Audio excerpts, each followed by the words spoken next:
नई प्रथा जो उत्तर प्रदेश में लागू हुई है, ये कानून का राज नहीं हो सकता है। जो चीज 70 साल से बनी हुई है, अचानक से वो आज घटना हुई, सुबह वेद होगी, उस पर बुलडोजर चल गया है। जलते घर को देखने वाले, फूस का छप्पर आपका है, आग के पीछे तेज हवा है, आगे मुकद्दर आपका है। तेरे कत्ल पे मैं भी चुप था, मेरा नंबर अब आया।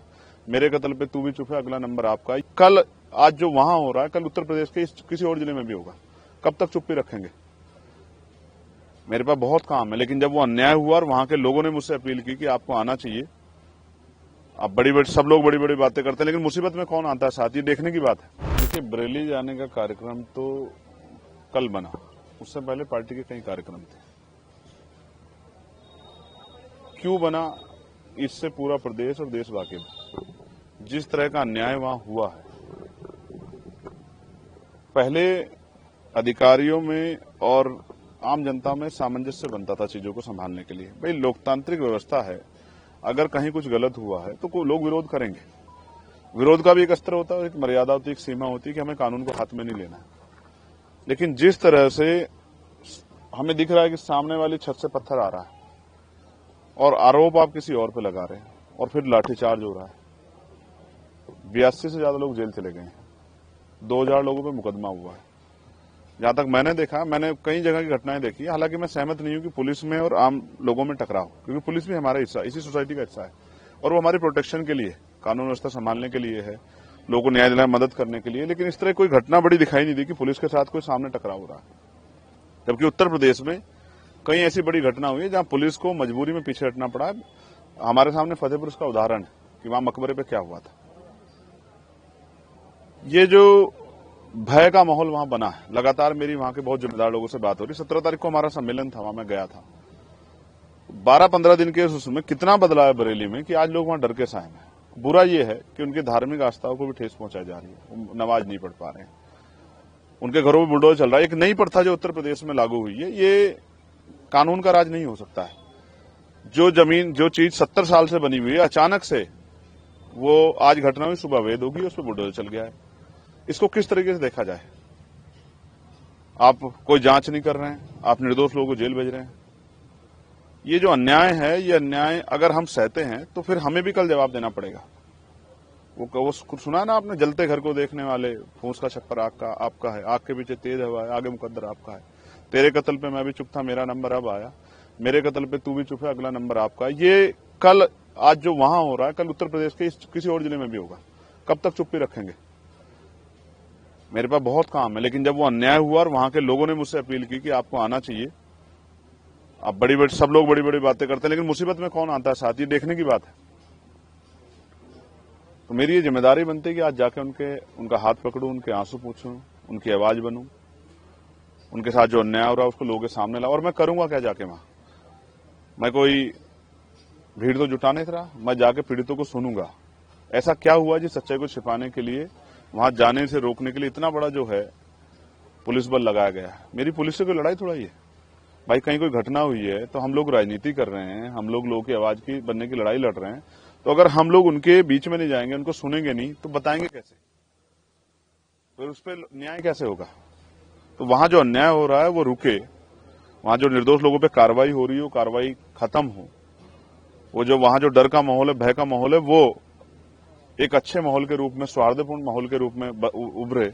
आज विजयदशमी है, कल जुमे की नमाज है। ये जो माहौल बना हुआ है, इसमें लोगों को कुचला ना जाए। मैं बहुत जिम्मेदारी से कह रहा हूं कि लोकतंत्र को कुचला जा रहा है बरेली में, और अधिकारियों की, एडमिनिस्ट्रेशन की जिम्मेदारी है कि वो लोगों में इस तरह का जो है सामंजस्य, सौहार्दपूर्ण माहौल जो है बहाल कराएं, कि लोगों का ये भय खत्म हो और ये जो अन्याय हो रहा है ये खत्म। प्रशासन का कहते हैं तो माहौल खराब होने का वो है, और तो कहीं ना कहीं माहौल खराब करते हुए, देखते हुए वो लोग आपको रोक रहे हैं, इस वजह से कारण ये भी हो सकता है। अमित भाई, घटना किस तारीख की है? 26 तारीख की।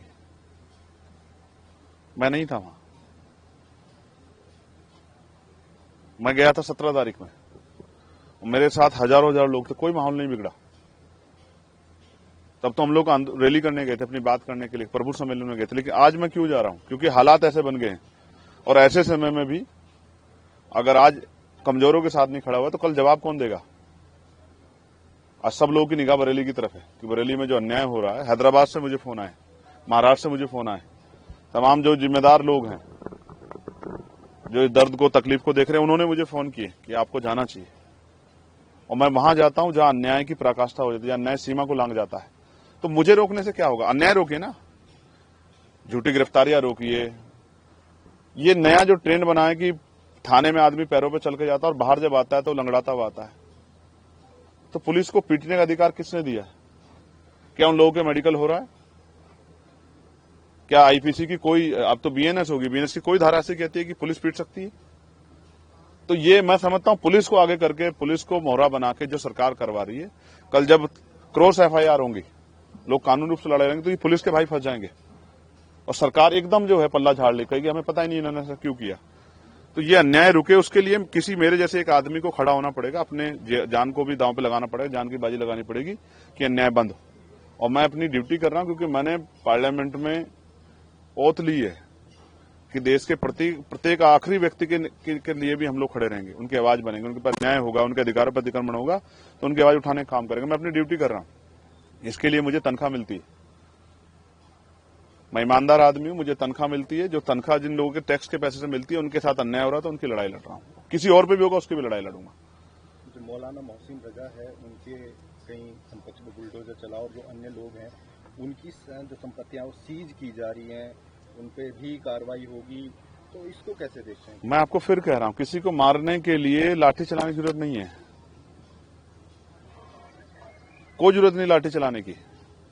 आप उसकी जो आर्थिक रिसोर्स हैं, उसके जो आर्थिक साधन उनको तोड़ दो, उसके आय के जो साधन है उसको तोड़ दो। ये सिर्फ राजनीतिक एक एजेंडा है, कुछ लोगों को, अपने वोटर्स को खुश करने के लिए कि हमने संपत्ति जब्त करी। मैं पूछना चाहता हूं, अगर आज वो अवैध है तो कल तक वो वैध कैसे था? फिर ये प्रशासन, एडमिनिस्ट्रेशन, सरकार क्या कर रही थी? पिछले 8 साल में क्यों नहीं देखा गया कि वो वैध है? क्या लोगों ने जबरन कब्जे कर रखे हैं? लेकिन वो घटना के अगले दिन ही बाद अवैध कैसे हो जाता है? उसमें बुलडोजर कैसे चल जाता है? कौन से कोर्ट के आदेश चला? सुप्रीम कोर्ट की फटकार लगी सरकार को। फिर भी ये सरकार जो है, क्योंकि ये रोटी नहीं देगी, ये रोजगार नहीं देगी, ये महंगाई खत्म नहीं करेगी, ये कर्मचारियों के हितों का ध्यान नहीं रखेगी, पुरानी पेंशन नहीं देगी, ये नई नियुक्तियां निकालेगी, ये पेपर लीक नहीं रोकेगी, ये आशा, आंगनबाड़ी, भोजन माता, पीआरडी के जवान, होमगार्ड के जवानों को जो है वेतन वृद्धि नहीं करेगी, ये पुलिस के भाइयों को जो है पुलिस रिफॉर्म नहीं लागू होने देगी। तो ये इन सब चीजों को टालने के लिए, किसानों को खाद नहीं मिल रहा, डीएपी नहीं मिल रहा है, तो ये वो व्यवस्था लागू, इसलिए ये इस एजेंडे को मजबूती से वो करते हैं और ये सब सरकार की देखरेख में हो रहा है।